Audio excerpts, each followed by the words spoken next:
to the Naked Tarot Podcast with your host, Janet Boyer. Get ready to strip down with the most provocative voice in tarot. Hello, and welcome to the Naked Tarot Podcast. I'm your host, Janet Boyer, otherwise known as the Tarot Maven.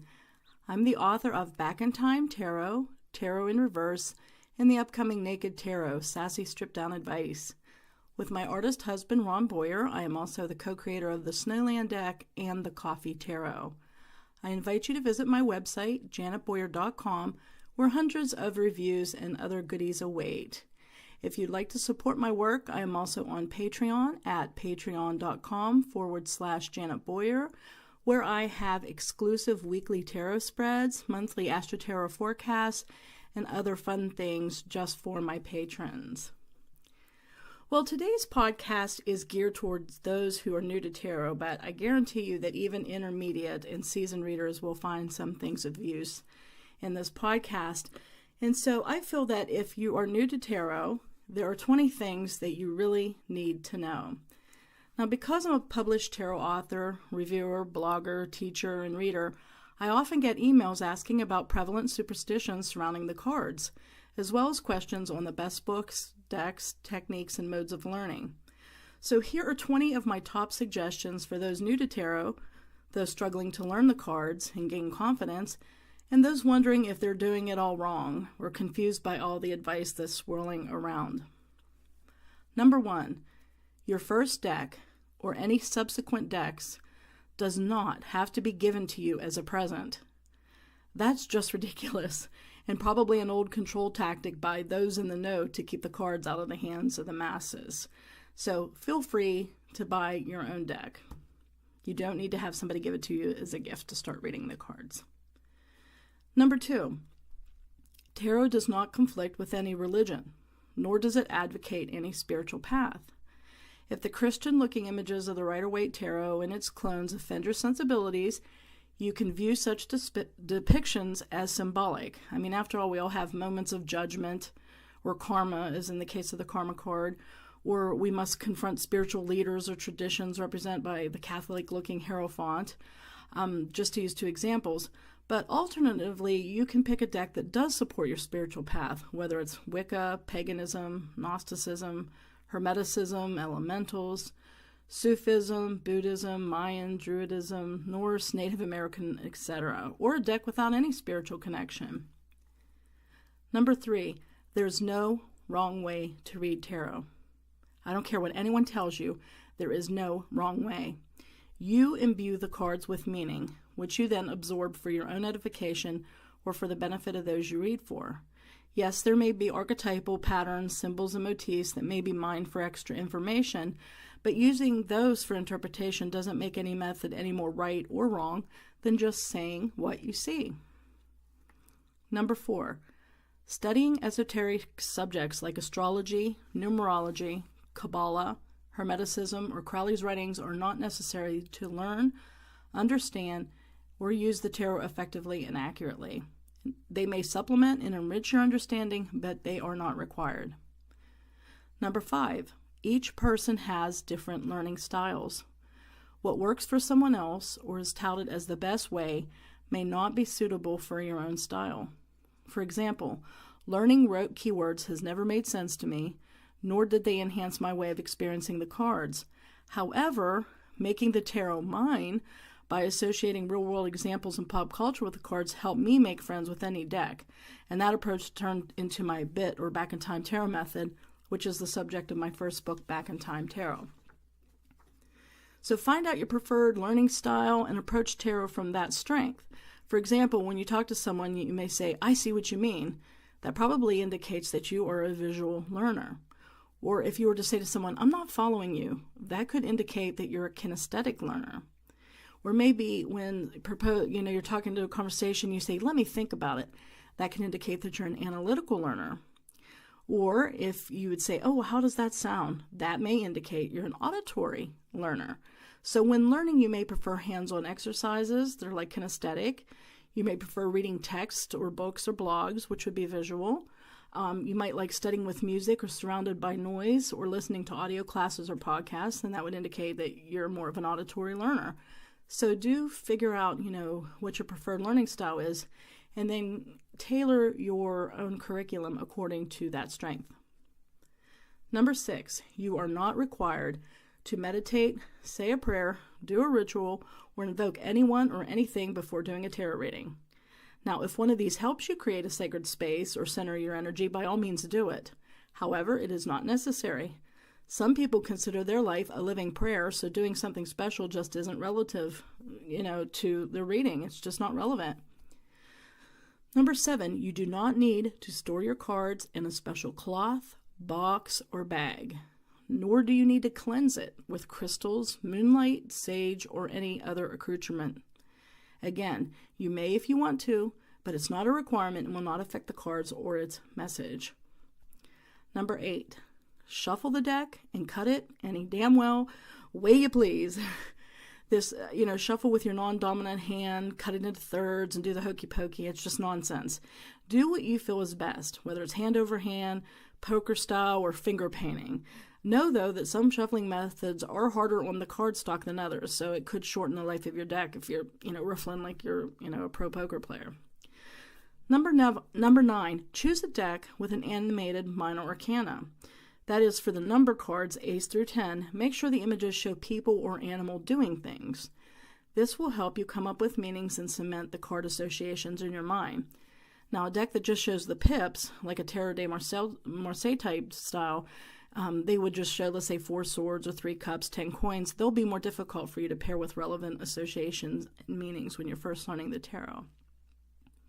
Number 10, becoming familiar with the cards takes time. Be patient with yourself and the learning process.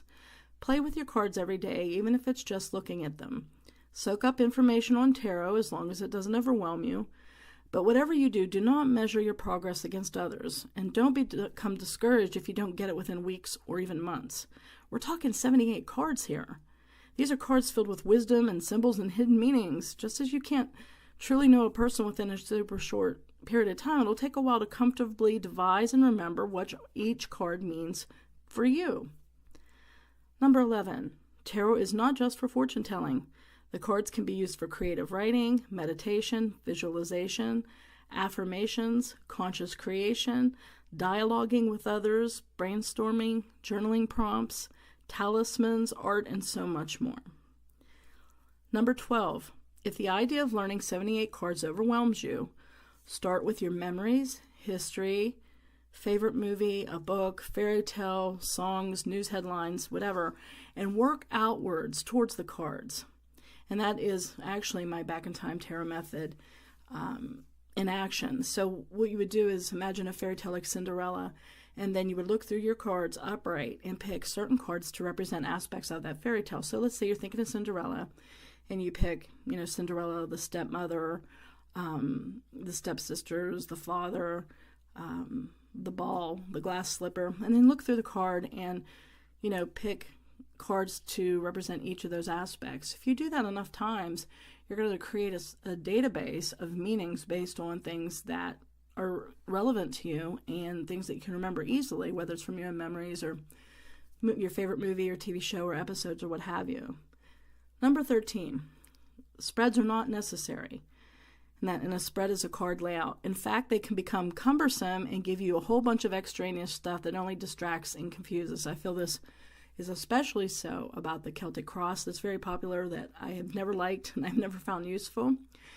You'd be surprised at how much information you can glean from just one card, or even 3 for any given situation. So don't feel like the best readings are the ones that have tons of cards, because sometimes that just gives the ego something to be distracted about instead of really getting to the heart of the issue, I found. Number 14, acquire decks that appeal to you, not what others say are the best decks to use. Now, if you love fairies and those types of decks speak to you, then by all means get those kind of decks. Who cares what other people think? Likewise, vampires or angels, flowers, constellation, herbs, gummy bears, dragons, snowmen, whatever. As long as there is movement in the images and stories that seem to be playing out in the scenes, then pick whatever looks attractive and feels right for you. Because, no sense in buying a deck that other people recommend out the wahoo, but you don't like the art and you just don't feel drawn to it. Number 15, consider keeping a journal of your tarot card associations and impressions. Many tarot enthusiasts regret not having done so early in their own experience. So if you're just starting out, you might want to go ahead and just buy a cheap notebook and start to journal your associations, your observations, and your thoughts about each card. And when you start using one from the ground up, you'll eventually have a comprehensive and illuminating personal cache of associations that you'll be able to draw upon and perhaps one day share with others who are new to the cards. Number 16, get to know one or two decks intimately before acquiring new decks. Not only will this be easier on your wallet, but you'll also have a better idea of what kind of decks resonate with you, or will likely expand your experience in a different direction when the time comes for a new one. Number 17, keep your tarot library small at first.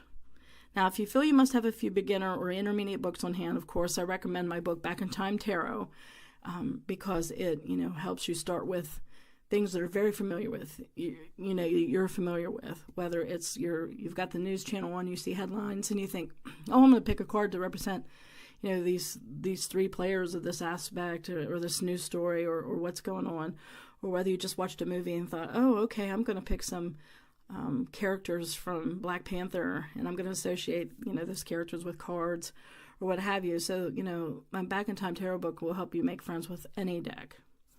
Another one that's really good is The Absolute Beginner's Guide to Tarot by Mark McElroy. Sadly, it's out of print, but if you can get your hands on it, it is one of the best books on the market. Absolute Beginner's Guide to Tarot by Mark McElroy.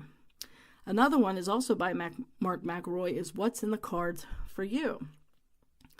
Another good one is 21 Ways to Read a Tarot Card by Mary Kay Greer. And The 2-Hour Tarot Tutor by Wilma Carroll. In all honesty, if you follow the methods and suggestions in these 5 books, you'll never need another tarot book again.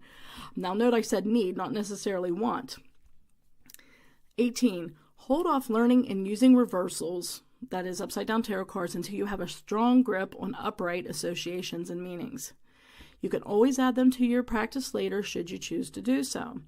And my second book, Tarot in Reverse, is actually the first book to provide extensive key phrases and pop culture anecdotes specifically for reversals, which will aid many of you trying to understand those cards that fall upside down in the reading.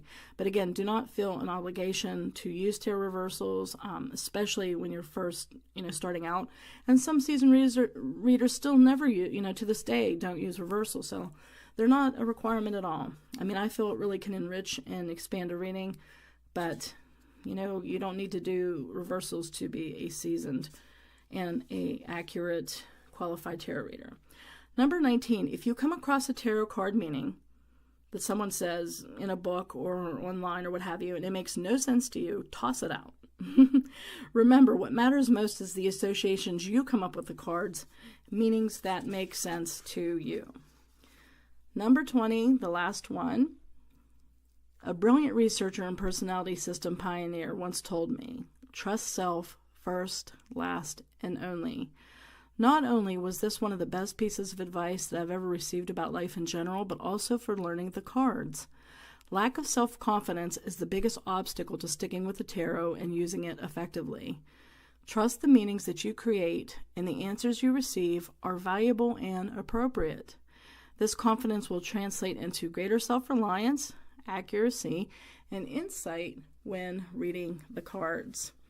So I hope you found this quick tour of my 20 things you should know if you're learning tarot. I hope you found it helpful.